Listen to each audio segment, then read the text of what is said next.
today I'm going to be filming a recipe for you guys. Maybe about a month ago, I made some stuffed chicken on my Instagram story, and a lot of people were asking me for the recipe.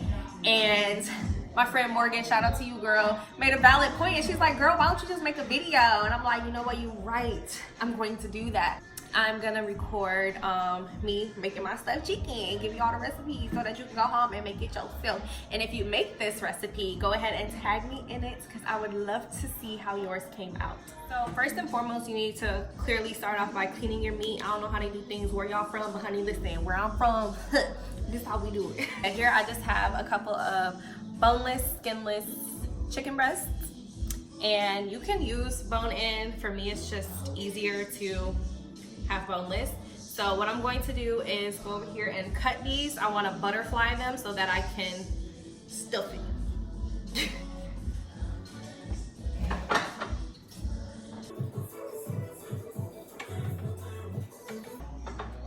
Okay, so now I have butterflied my chicken, and all it's gonna do is just give you like a little opening, let your chicken talk that talk, you know what I'm saying? Now typically when you get these in the store, if you're buying your chicken breast behind the counter, you can actually have them butterfly it for you at no extra cost when you get them, if that's easier for you. But yeah, it's really simple, and it really doesn't matter how you cut it. Like this one's a little thin, I guess you could say, but you just want to have a window, like an area for you to put your stuffing, that's all. Okay, so the next step in making this chicken is you're gonna wanna season it.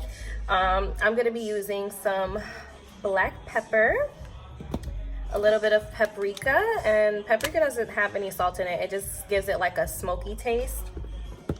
And I'm gonna use garlic powder. You're welcome to use garlic salt if you would like, but I ain't trying to have high cholesterol, and I got another form of salt that I'm gonna be putting in there, so you know I'm gonna use the garlic powder. And then, oh, I'm an idiot because I grabbed the paprika twice.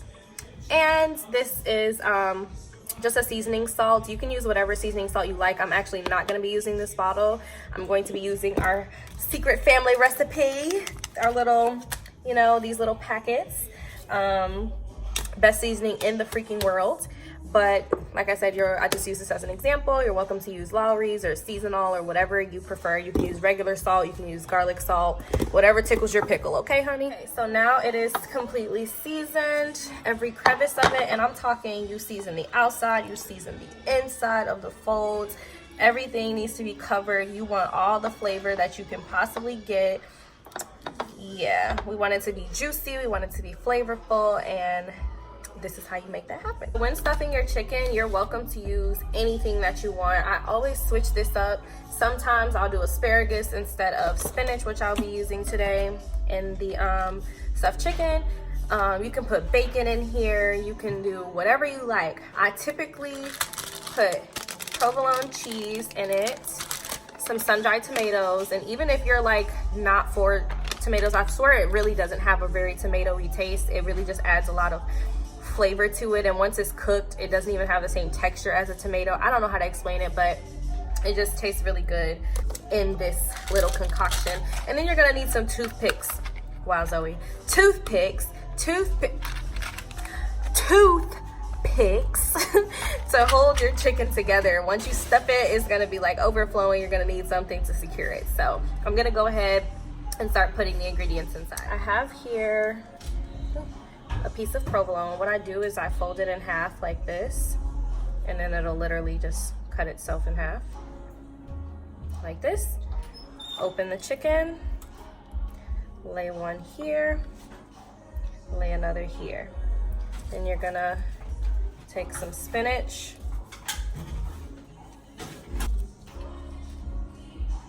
and then I'm gonna take some sun-dried tomatoes.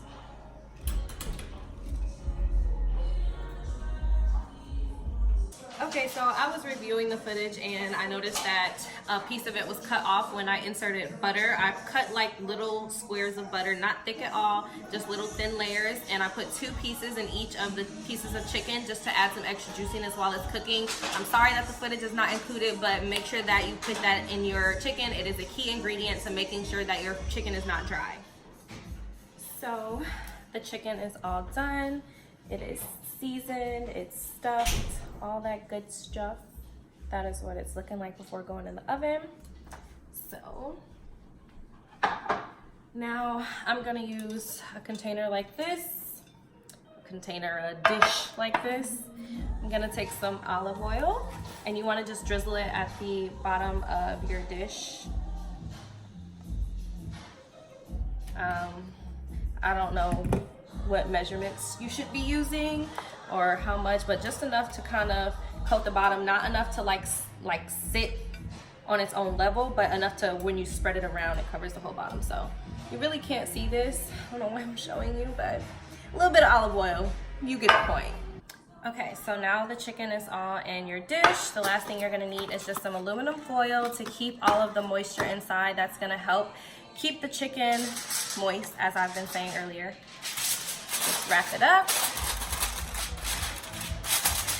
and place it in the oven. At this point, your oven should already be preheated to 375 degrees, and I'm gonna go ahead and set a timer for 45 minutes.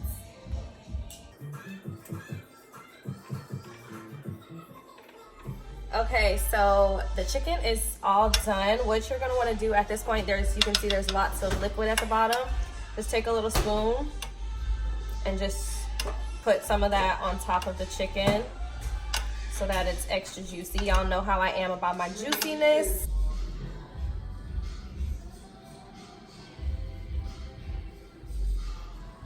Okay, I put a piece on my plate. I'm gonna cut a little piece off and taste it on camera. You know, see if it's really what it's hitting for. But I mean, Chefware Z cooked it, so how could it not? This is a cut piece, cooked all the way through. There you go. Yummers.